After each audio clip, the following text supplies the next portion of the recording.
Assalamu alaikum рахматуллахи баракату. Құрметті бауырлар, бүгінгі біздің 9-шы дәрісімізге қош келдіңіздер. Бүгін біз Кәусар сүресін талқылап үйренетін боламыз.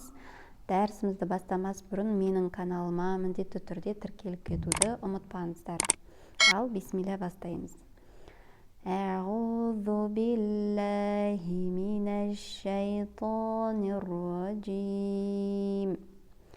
Bismillahirrahmanirrahim.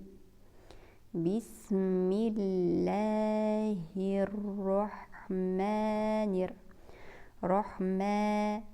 Bismillah. Осы жерлерде лә жіңішке болады. Көп адамдар осы жерде бисмиллахир деп жатады. Бұл қате. Әмин айтамыз. Бисмиллахиррахманиррахим. Рахма жіңішке, рахманир деп айтпаймыз, рахманиррахим. Енді сүрені талқылап бастаймыз. Бірінші аяттан бастап. Инна, мына жерде бізде нунның үстінде шәдда тұр. Нунның үстінде шәдда келген кезде нунды біз мұрмен ғұнамен ұстаймыз. Және де төртке созамыз. Инна а'тойнакал. А'тойна екке созамыз. А'тойнакал ләмға түсеміз. Инна а'тойнакал кәусар. Мына жерде ро бізде жуан оқылады. Өйткені оның алдыңғы әріп бізде фәтхамен келіп тұр. Аятты тағы бір рет оқимын. Инна а'тойнакал кәусар. Фасолли ли роббика ванхар. Фасолли ли роббика ван. Нун сукунмен келіп тұр.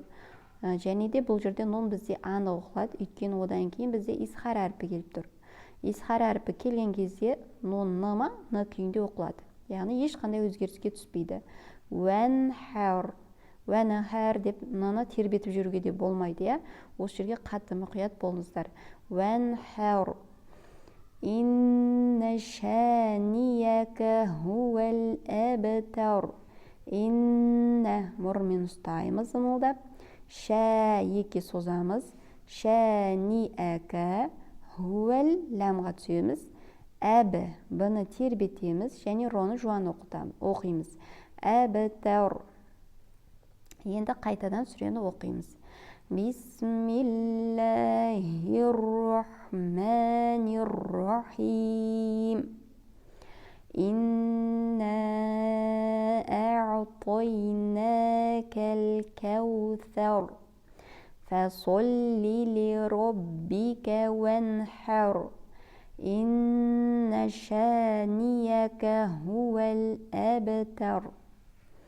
Осымен бүгінгі біздің 9-шы дәрісіміз бітті. Міндетті түрде мен каналыма тіркелуді ұмытпаңыздар. Алда қаласа Құранның аяттарын тағы да талдайтын боламыз. Сабақ дәрісімізден қалып кетпеу үшін каналға міндетті түрде тіркеліп кетіңіз. Ассаламу алейкум ва рахматуллахи ва баракатух.